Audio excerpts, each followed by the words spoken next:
Let's go live out to Oxnard via the D&M Leasing Hotline and welcome in ESPN's Todd Archer here in the GBAG Nation. Todd, happy Friday, brother. How you doing? Doing all right. How you guys doing? Doing well, man. Doing well. Excited for some football for sure. How are things out there? They had a practice today. Looked like Ferguson was practicing. Anything jump out to you today? Just helmets, no shells or pads today. Jake Ferguson, obviously, that stands out just because of how yesterday's practice ended. I caught up with him afterwards and said, once the scans came back and everything was structurally good, he felt like it was a pain issue and he would go. And, he didn't look like he was limited in any kind of fashion. So, one interesting thing that I thought, usually, before a preseason game, you see these guys run against cards a little bit just so it's not a real game plan. Yeah. But it's just so you kind of get a feel for what they do. They haven't done that this week. Now, maybe they did that on the walkthroughs and the meetings, considering it was practice against the Rams, but there was no card work out at practice from what I saw. Hey, Todd, do you kind of feel like this is going to be a Joe Milton and then transition into, is Joe Milton going to get like 3/4 of this thing? Is it going to split? How do you think it's going to work? Yeah, I think he'll get the bulk of the work. They didn't give us like a breakdown, a stat plan or anything like that. But clearly, this isn't like Cooper Rush, right? Like they kind of knew what he was, and right. Dak got hurt, everything's cool. They could get by, and he's won some games. It's a guy who's played one game in the NFL, and he came in as a backup in it. And they got to learn a lot about this guy. And there's been some wow, no question. Sure. But there's also been some yeah, that probably wasn't where you were supposed to go with the ball, or he held the ball a little too much. So that's why I think tomorrow that I'm looking forward to see how he plays and what he does. He's going to wow us, but I want to see the boring stuff. Like Parcells said, if every drive ends in a kick, that's a good thing. Hey, Todd, it seems like that, and you were out there watching the practice, that maybe the Cowboys got a little beat up, up front. Is it something now that you're like, okay, do you kind of feel like that maybe let's see how you respond to that in this preseason game with the offense and the defensive lines? Yeah, you're talking about again in the practices the other day against the Rams. Yeah. I think Schottenheimer wants to see that too. It wasn't a good day, and I don't mean to sound like I'm overreacting to any of this because I don't know come September 4th if it really means anything. But offensively, I'll say it it was as bad of a joint practice as I've seen them against other teams. The running game really did very little. There were a couple good runs later on. The passing game was a lot of get it out quick because they couldn't hold up. They couldn't block Jared Verse. So, a lot of the guys that are going to be major players when it comes to the Eagles game aren't going to play in this game or any of the preseason games. But you do want to see how these guys respond. Yeah, up front, O-line, D-line, and then they're counting on, at the moment, some of these cornerbacks to play a role, to not only to be the number 3 corner, not to be the 5th or the 6th corner. So let's see how these guys react after a not so good performance the other day against the Rams. Todd, I kind of feel like that. I know people worry about the run defense. I kind of worry about people blocking this front and then figuring out just throw the ball in the secondary. So if you can't stop the run and you can't stop the pass, then what are you going to do? I just worry. Honestly, I think teams are better throwing the ball than they are running the ball. Does that make sense? Yeah, no question. That's where points come from, right? Points come out of the pass game, not the run game. I'll say this about the run game for the moment and not seeing them in a game yet. And again, I don't know how much they'll play on Saturday either, but I look at Eberflus's history here, Indianapolis, Chicago. We always make this big thing about, they're so small, they don't have big guys. Yeah. How are they going to stop the run? That's never been Eberflus's never MO. Been a problem. And I got a story coming out next week on that where, the size doesn't necessarily matter. It's getting everybody the ball, everybody doing their job and flying around, right? When they led the league in defense and run defense, here with the Cowboys in 2016, their starting tackles that year were Terrell McClain and Malik Collins. Yeah. A couple years before that, when they were like 8th, I want to say, in the league, it was Nick Hayden and Tyrone Crawford. Right. Neither guy was over 300 pounds. So,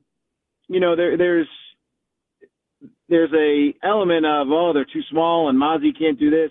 I think that we put too much on Mozzie. I mean, he is what he is at this point. Absolutely. But I think their run defense is going to be about the group and not an individual. And another thing will help the run defense is playing with 10-point leads. Yeah. So the offense better be able to score some points to help those guys out. And that might have been why they had the number one run defense there in 2016, because they were scoring a ton. Todd Archer, ESPN, with us here in the GBAG Nation. How's Lael Collins looked out there, and how much do you expect to see him play tomorrow? Hard to say how much he'll play. He's taken some snaps.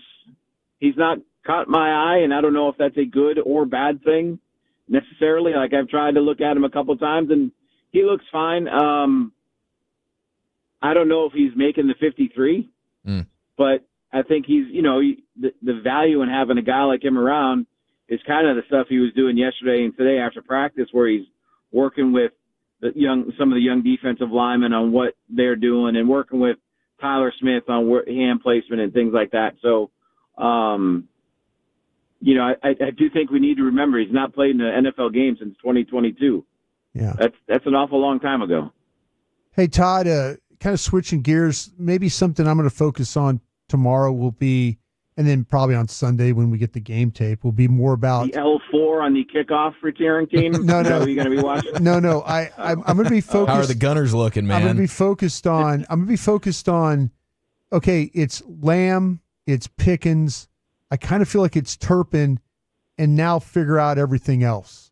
And I'm not saying like who's the fourth or fifth. I'm not, but I don't have a clear picture of who the other guys are going to be. Do you kind of feel like you can handicap that group?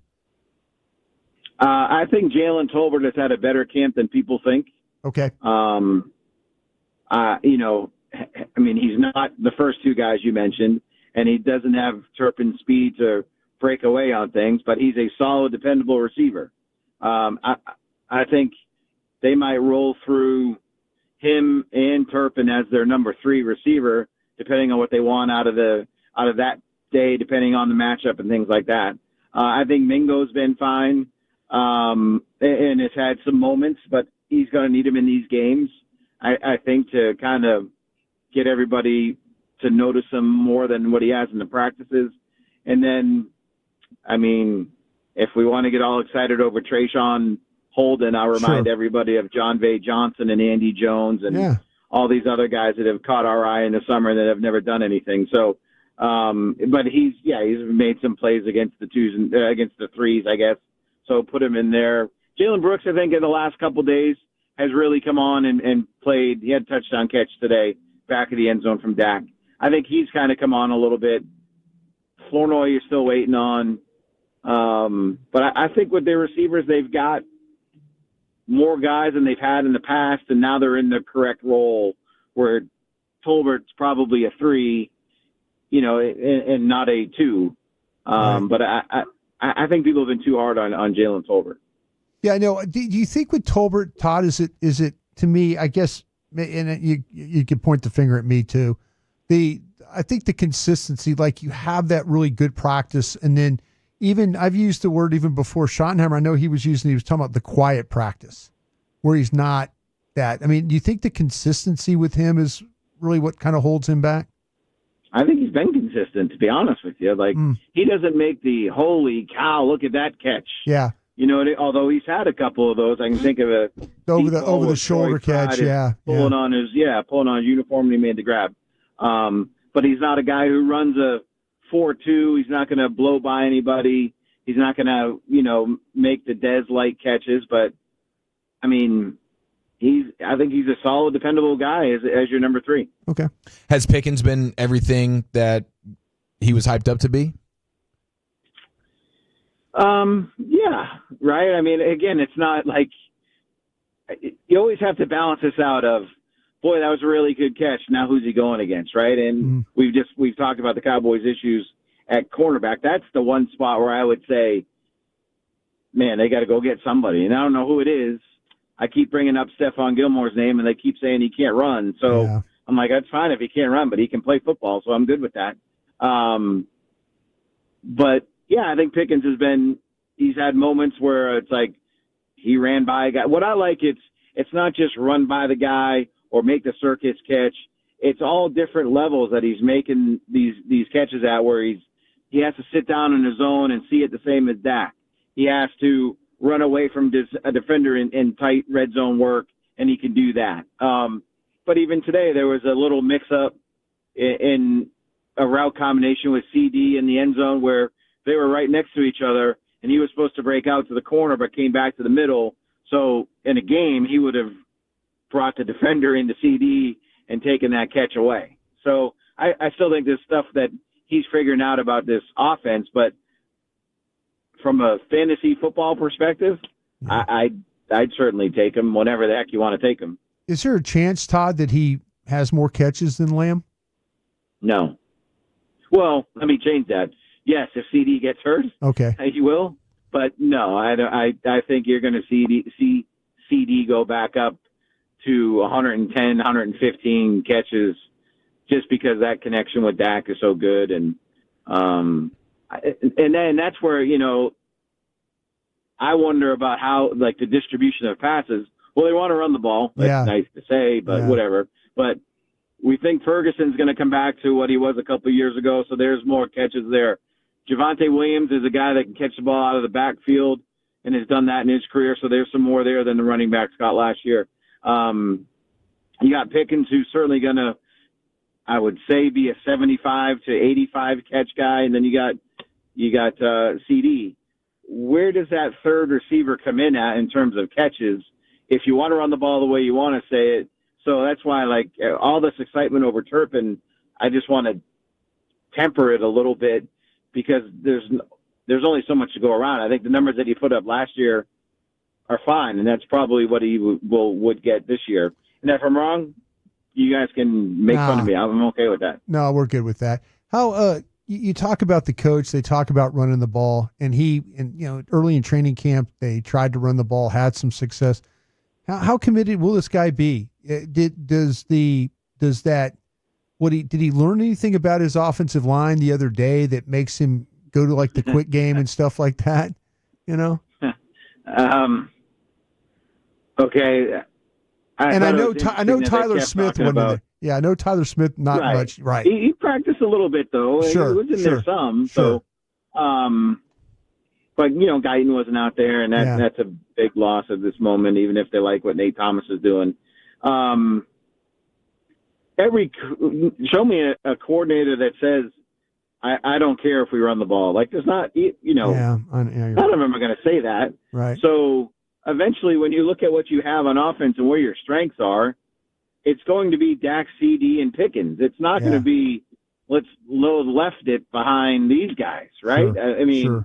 So, like, when he was the play caller for the Jets, they had to play that way. They had a rookie quarterback in Sanchez, and they had some good running backs as well. But they played to their defense with Rex Ryan, and he had success. You looked at what he did in Seattle, and he ran it, and he had success with Chris Carson. But Russell Wilson also had his best season with Schottenheimer as the play caller.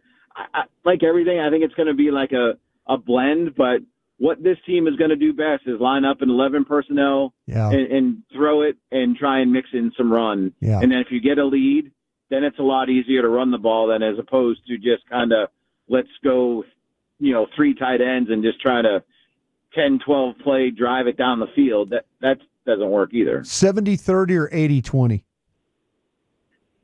What do you mean? Pass the run in the sky. Oh, no.